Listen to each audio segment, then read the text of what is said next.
Let's stop pretending nobody sees what's happening. In the US, crime stats don't lie. The majority of violent crime in certain areas is committed by young black males. That's just data. Look it up. So now put yourself in a cop's shoes.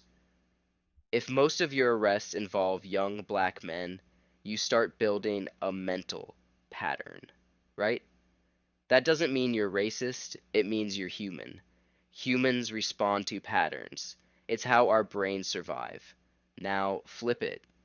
When was the last time you saw cops roll up on a bunch of old Chinese dudes playing chess in the park and freak out? They don't. Why?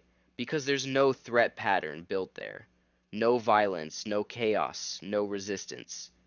But when cops pull up on a group where crime is high, tension is high too. And here's where it spirals.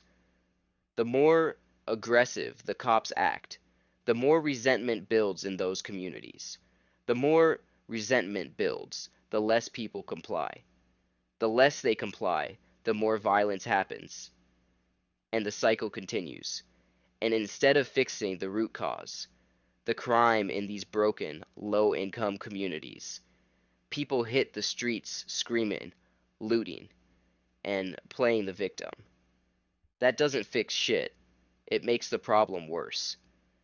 Then you've got young black kids growing up, already being taught that the cops are the enemy. So the moment they're approached, it's fuck you, don't touch me. And then they wonder why the situation escalates.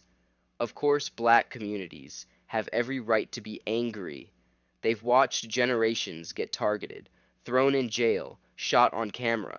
That's not fiction, that's reality.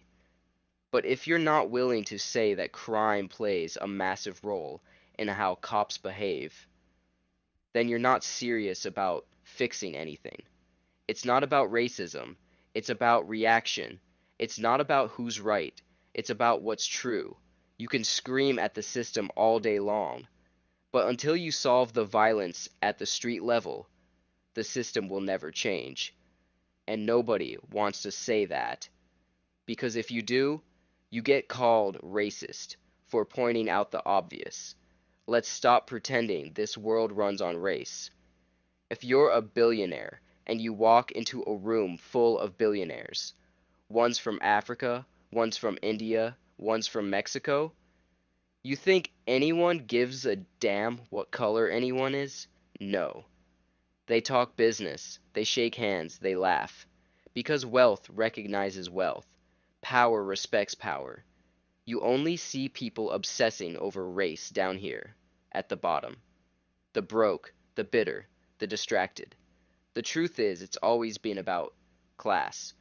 Rich and poor, owners and workers, everything else. Red versus blue, black versus white, left versus right. It's theater. It's a distraction. You think the elites care who you vote for? You think they care what you look like? No. Their only mission is to make sure you never rise high enough to sit at their table. And the way they do that, they divide you. They feed you fear and headlines, stir up race wars, spark fake outrage online, anything to keep you busy fighting each other. So you never think long enough to say, hey, maybe we're all being screwed by the same people. The top 1% have no problem working together. Different skin, different languages, different flags. They cooperate just fine, but they keep the bottom fighting over crumbs. So if you're still sitting around blaming skin color, or waving some political label, like it makes you superior, you're missing the entire game. The system isn't broken. It's designed to keep the poor divided and the powerful connected.